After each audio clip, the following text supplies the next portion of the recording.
A group of dedicated community members are helping feed those in need. You do something like this and you do it safely. Our local economy is now being monitored thanks to a student-teacher team at Sjsu. Update News starts now. From the School of Journalism and Mass Communications at San Jose State University, your source for what's happening with a fresh perspective on today's issues. You're watching Update News. Welcome to Update News. I'm Rachel Tate. And I'm Shiri Marwaha. Even through the hardships of the COVID pandemic, people seek to be good neighbors for their community. A weekly brunch program in downtown San Jose feeds the disadvantaged. We have Darwin Saki-Lion in Antioch with more. Darwin? Rachel, the program is called Feed the Block.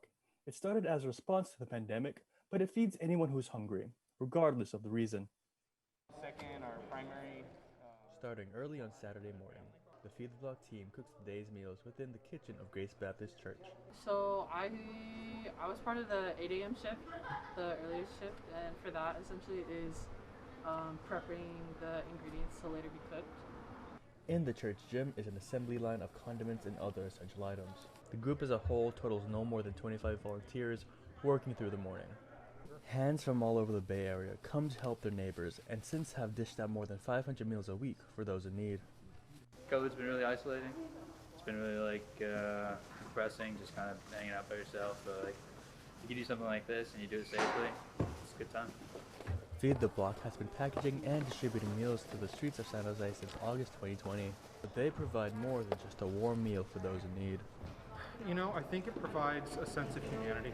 I think it's a really big thing is you're not forgotten, you're still a person.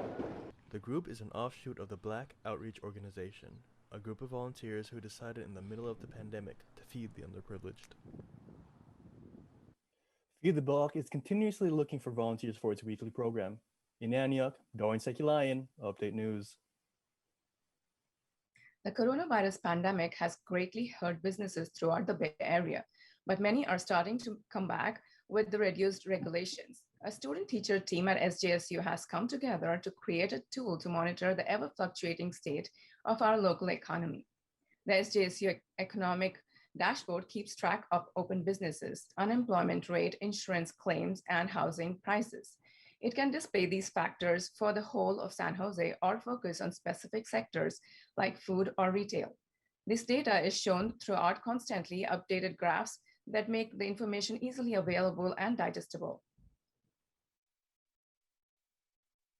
With this dashboard, just anybody can come in and see, oh, there's a lot of, the businesses are opening back up or they're closing. They can know the trends so they can prepare. They can look at what impact did that have on businesses the last time those restrictions were put in place in order to estimate if they have to put in these restrictions again. Ritz and his student collaborator, Ji-An Lee, hope the dashboard can serve the community until restrictions are lifted and possibly beyond. While California is developing ways to cope with the pandemic, the state is also grappling with the D word, drought. Student meteorologist Joshua Gilman brings us a look at the La Nina season. As the spring equinox approaches, we leave behind yet another winter season, and this time around, the U.S. experienced a La Nina, which happens about every 4 to 6 years, and is the counterpart to the El Niño phenomenon. This typically means above average precipitation for Northern California and below average for Southern California. In SoCal, the average winter season rainfall total is about 14.2 inches, and this winter season, they only got about 4.6 inches of rain. For Northern California, the average total is 23.5 inches, while this year, they had about 8.3 inches. Overall, California had less rain than average, and warmer and drier weather. This is not good, as it poses major concerns for water supply, agriculture, and the wildfire season coming later this year. The brush has been drier, and rivers and reservoirs have been low. San Jose State graduate student Holt Hanley has his own YouTube page where he analyzes extreme weather across the country, but really focuses on drought and wildfires in California. If I had to make a prediction though, I would say that last year is going to be worse than this next year, just because last year was especially bad because you probably remember that one crazy lightning event. And I believe that kind of super rare lightning event happens maybe once in a decade. As Hanley mentioned, wildfires this year will be another major challenge that the state will face. But thankfully, it looks like it will not be as horrific as the 2020 wildfire season.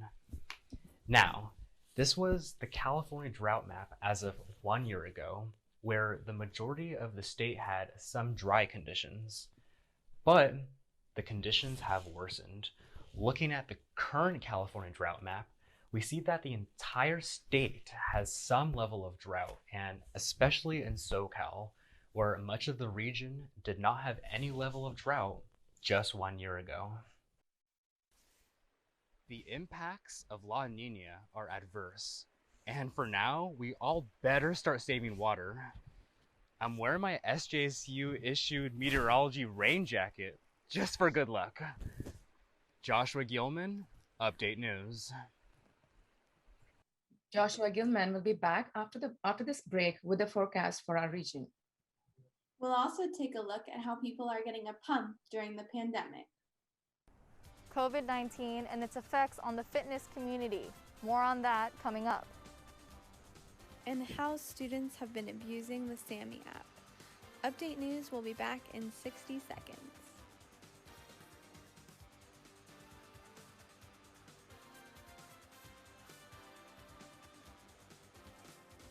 At San Jose State University, we discover who we want to be. For ourselves, for our families, for our communities. Different and unexpected. Begin here. At the heart of a transforming valley, in a city that is tough and beautiful. We are Spartans. What powers us changes our world.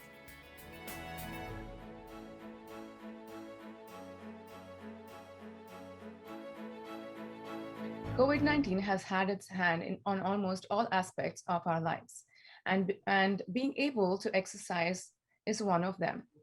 People in the fitness industry have taken losses physically and mentally due to the constant closures of gyms. Jeronica Win-Luan is live in San Jose with more on the story. Jeronica? Shiri, with Santa Clara County now in the red tier, indoor fitness centers have been able to operate with 10% capacity. People in the fitness community are excited that gyms are opening up again. Gym employees are finally getting back to work, and gym members are looking forward to training and keeping themselves healthy. Rolando Darrett is a member of Crunch Fitness.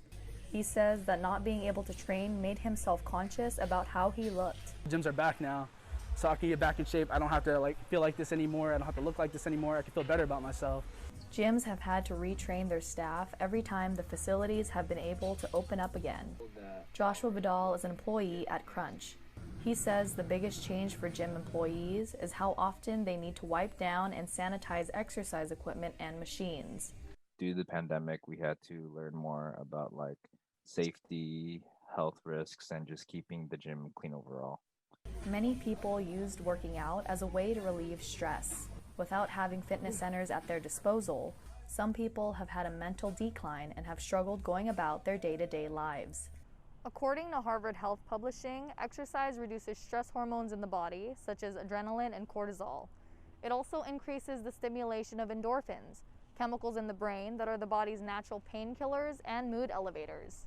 Lee Pate is a kinesiology lecturer at San Jose State. She's been in the fitness industry for 30 years. She says that the fitness community went into a panic when they realized that gyms were going to be closed for longer than a couple weeks. That mental release, that community, the social, And I know it's been really hard on people. Pate says she personally was having a hard time resting easy at night because of the overwhelming uncertainty her family was facing. Am I going to lose my job? And is my husband going to lose his job? And just like all that stress, and then not being able to work out. Oh my gosh. Even though people have tried to work out as much as they can at home, the gym offers them more of a motivation to stay physically fit. I just hope it doesn't close down again. I'm pretty sure it'd be devastating for everyone else around us, for sure. Gyms are requiring that clients keep their masks on at all times and that they maintain a 6-foot distance from other patrons when in the facility. Live in San Jose, Veronica Vinluan, Update News. Recently, the SJSU SAMI app is getting out of hand. Online classes make it hard for students to interact. The SAMI app is a great platform that allows SJSU students to connect. Students post anything from questions about classes and registration to rooms available for rent, as well as items for sale. Lately, the SAMI app has been overflowing with spam and hateful posts. SJSU freshman Alexa Moreno just started using the app this year. People aren't treating it like it's a school app. They're treating it like it's some sort of honestly, it really does look like Twitter. It's kind of crazy. Some students on the app are using the platform to call each other names and post vulgarities. Transfer student Giovanni Flores says he has used the SAMI app a lot and found it helpful. I recently sold some stuff like art supplies, and then another thing that I'll typically post is in regards to like FAFSA, if anyone has information on how to help me with like paperwork. Flores describes the recent environment on the SAMI app to be more like Twitter. Just a couple of people battling it out, having their own little arguments, like a little Twitter beef. Flores says he thinks the spike in drama on the SAMI app is due to boredom and the need to be back on campus. There's only so much we can fill our time with, you know. Being on Instagram or YouTube, kind of doom scrolling and getting through rabbit holes can only get you so far. A few of the posts read, "Thanks for wasting 2 years of my life, SJSU. There are no sides. I want nothing to do with blank. Get a life, you bums. Blank the education system and blank the state system." Transfer student Larry Larkin referred to the drama on the app as high school. We're supposed to be responsible college students, and now all of a sudden there's all this Twitter name calling going on. One way to regain control of the app, says Larkin, is to suspend some students from posting. For former President Donald Trump, Twitter suspended his account. So maybe some kind of, or at least you say this is for San Jose State specific purposes. It appears as though SJSU is unaware of the recent abuse of the app. So if someone was overseeing it, if this would have already been addressed by now. Yeah, totally. This is a reminder to all students that the SAMI app is meant to be a positive and helpful space for students to connect. Now we have student meteorologist Joshua Gilman with the latest updates on weather and a winter rundown. There was actually some rain across the Bay Area this week, with most places receiving about 1/4 of an inch or less. But next week, it's looking very mild and plentiful sunshine across, and it will actually warm up into the 70s by mid-next week in most areas. Now, let's take a look at the 5-day forecast. In Santa Cruz, the high temperatures are going to be mainly in the mid-60s, with low temperatures mainly being in the range of the low 40s.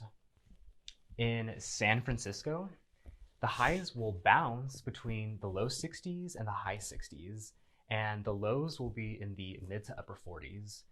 There will be plentiful sunshine in the forecast, with the exception of a mostly cloudy day on Monday. Next, in Oakland, the highs are going to mainly be in the mid-60s, and with the lows in the mid to upper 40s, likewise as San Francisco. At last, in San Jose, the highs are going to transition from the low 60s to the high 60s, And then Wednesday bringing a high of 72 degrees. The lows will mainly be in the low 40s, with the coldest night on Saturday at 39 degrees. That's the forecast for this week, and enjoy the nice mild weather as the first day of spring approaches. When we come back, we'll check out activities for the week ahead. And Ivan Garcia will be here with sports. Student athletes edges to playing to empty stands. Some actually appreciate the canned cheers. That and more when Update News returns.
Now we have Ivan Garcia here with the sports.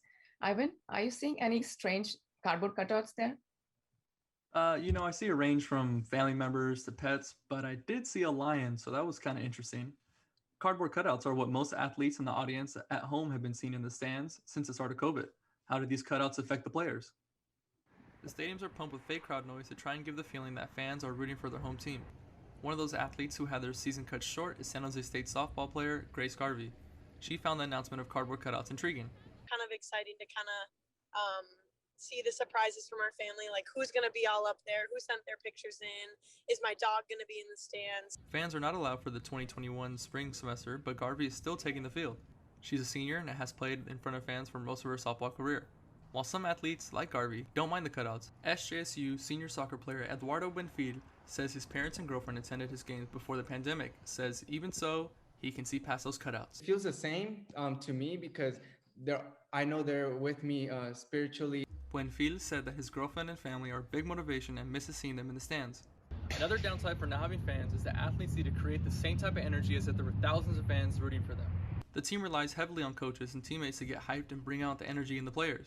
Players say you can make any place a home field advantage just with the team energy. It's kind of like team versus team energy. There's no whatever team is bringing the most energy that's gonna come through no matter what. The Mountain West has been streaming most of the sports that San Jose State has to offer. Softball player Janessa Lozano says many women on the team usually have a family member in the stands, so having their game streams means everything.